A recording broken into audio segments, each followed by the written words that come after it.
LeBron James out of its top 10 in its top 100 ranking of NBA Yikes. players. LeBron is ranked 12th. That's one rung above Anthony Davis at 13.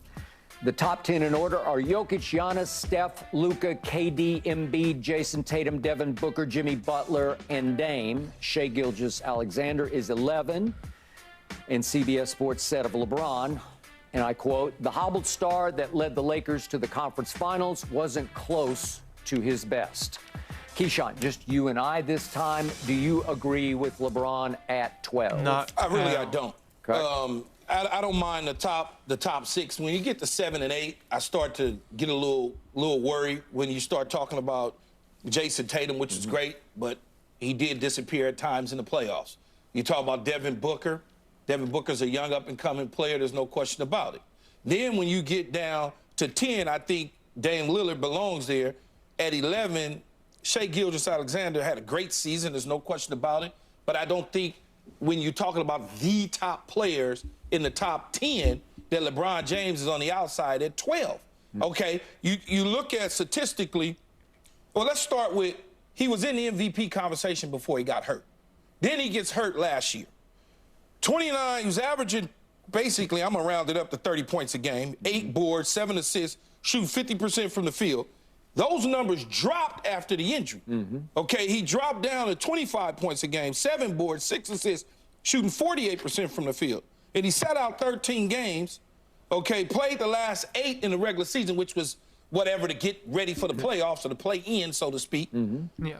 I don't understand how he can go from a top 5 guy to outside the top 10 based on everything that he did last season to what they're projected this season. I don't understand it. Maybe they looking at the Denver conference final and saying he didn't play, even though he averaged 27 points a game, 10 boards, and ran out of gas at times, he still was able to take a team that they constructed after All-Star break, not even mid-season, because basketball is not midway point. No, it's not.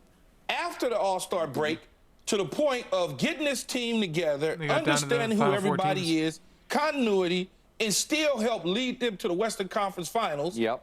I just don't get it. I don't get it. Okay, I'm going to give you this. I've said this several times on this show.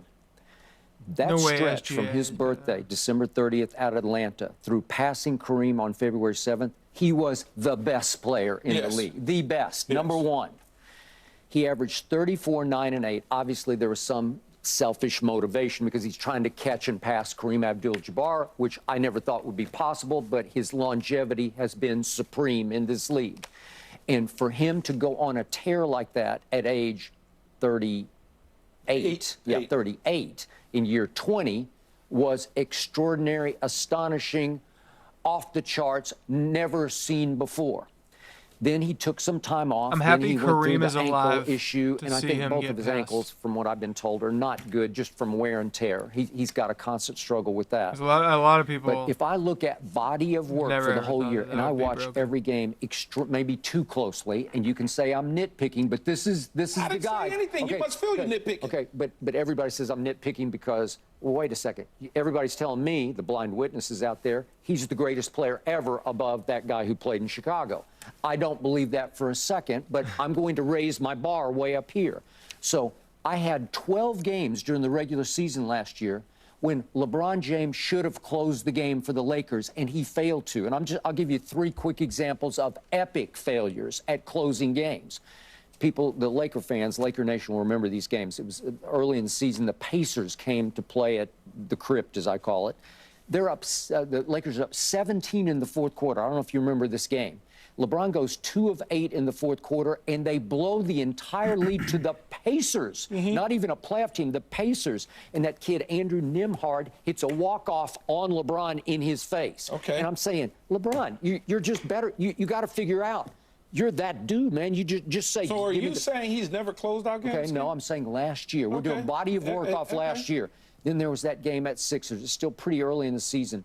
Fourth quarter and overtime, it was an epic collapse by the Lakers. LeBron goes 1 of 5 in the fourth quarter and overtime. He just wouldn't even take shots. He was 0 of 2 from 3. They lost the overtime 13-2. And I'm saying, Come on, man, where were you? So he can't be cold either. All right. He can't get cold. Then we go double overtime against Dallas at home. And in Well, the you fourth know, quarter, Michael Jordan in only two played 6 overtimes, years LeBron in the goes NBA. 2 of 11 and 0 for 5 from 3. It's like Can't have a bad night. Okay, well, he had a bunch of bad nights because you should have closed. So at the end of the day, he can't have a bad night. I kept saying the closer on this team is actually Dennis Schroeder because he'll step to the line and make late clutch free throws like crazy. What did Dennis Schroeder just do for Germany in the World Cup, the FIBA World Cup? We're not asking Dennis Schroeder to be our closer. Okay, well, he ain't there anymore, so you can't ask him, and now it might have to be Austin Reeves. Okay, so then we get to the playoffs, and LeBron played very well against Memphis, and I thought he played pretty well against Golden State. The team played around him very well. They rose to his occasion. Then all of a sudden we get to Denver. They were good enough to beat Denver. Four times. They're right there in the fourth quarter. If you close a couple of these games, we might be having a different conversation right now. So LeBron in the combined fourth quarters goes 7 of 23 and 1 of 10 he has to from have 3. nightmares. He was so close in the course of the playoff run, at one point, he missed an all-time playoff record, 20 straight three-point shots. It's a record. And I'm saying, what are you doing? Could you be fatigued? Okay.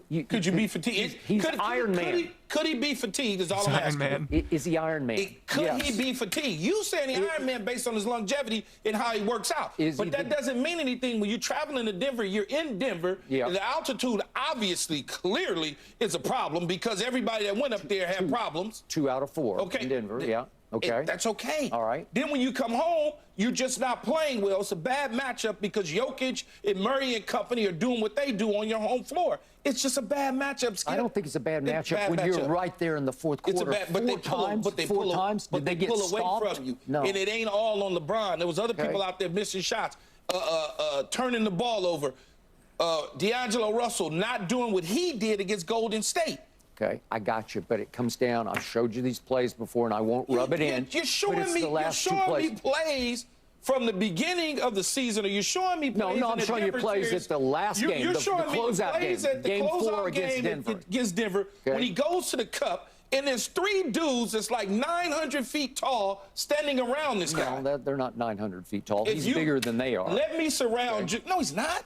Yes, he is. Jokic is huge. Aaron Gordon. No, but Jokic, he didn't get to Jokic. Pushed him. Yeah, he pushed him right into him. Him and Aaron Gordon are the who's same size. 6'5", undercut him, cut him off the pass. When they're collapsing on you and you don't have the space to here's the point. The greatest player ever, quote unquote, the GOAT, as I'm told, had 2 shots to tie late in the game and didn't get the ball to the rim either time. Okay? So CBS Sportsline is sitting back saying, well, body of work, are you going to do injury? You're going to give him injury excuse? His ankles are not good. First of all, is it the out-of-gas excuse? First of all, I'm not giving him an excuse. But now I'm going to use the word nitpicking. I'm not going to go. He's not giving an excuse. He's just giving a reason. I used it on you because you brought it to me and said that you were going to. I was going to use it. I'm going to use that as my card. You're picking out games at the beginning of the season on the road or one against Indy, and then you're talking about a double overtime against the Sixers at the beginning of the day. I cherry picked 3 out of 12. Then on top of there's 82 games though. Then on top of that, you're talking about a play against the Denver Nuggets that 3 people are crowding him, collapsed on him. They're getting their hands on the basketball, so he can't even get it up over somebody. Yeah. You know how hard not that 3, is? 2 people. 2 people. No, it was 3. No, well, it's Jamal. It's 3 people. Okay, do we have it? It's 3. Are you watching it? It's 3 people that's right there in his side.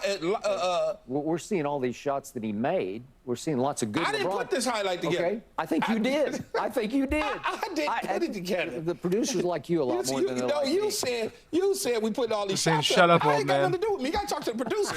I'm just trying to get to the Denver piece so that we can see him jump shoot making these shots. Okay, against Aaron Gordon, you take one hard dribble to the free throw line, you just go up and shoot it. But they're collapsing on you. Okay, Jamal's already collapsed. He's already cut you off at the pass. You clearly felt that when I say you, he clearly felt that he could get to the rim before they got to him. Yeah, I loved it that he drove the ball. Anthony Davis is coming around. Yeah. Therefore, the Joker's in his sight. He couldn't kick. It wasn't enough time to kick. Okay, I love that he drove the basketball because he has a propensity for avoiding the late game free throw line because he's not a great free throw shooter late in games. I can just show you the numbers. I don't think that the man is out on the court, Skip, saying, I don't.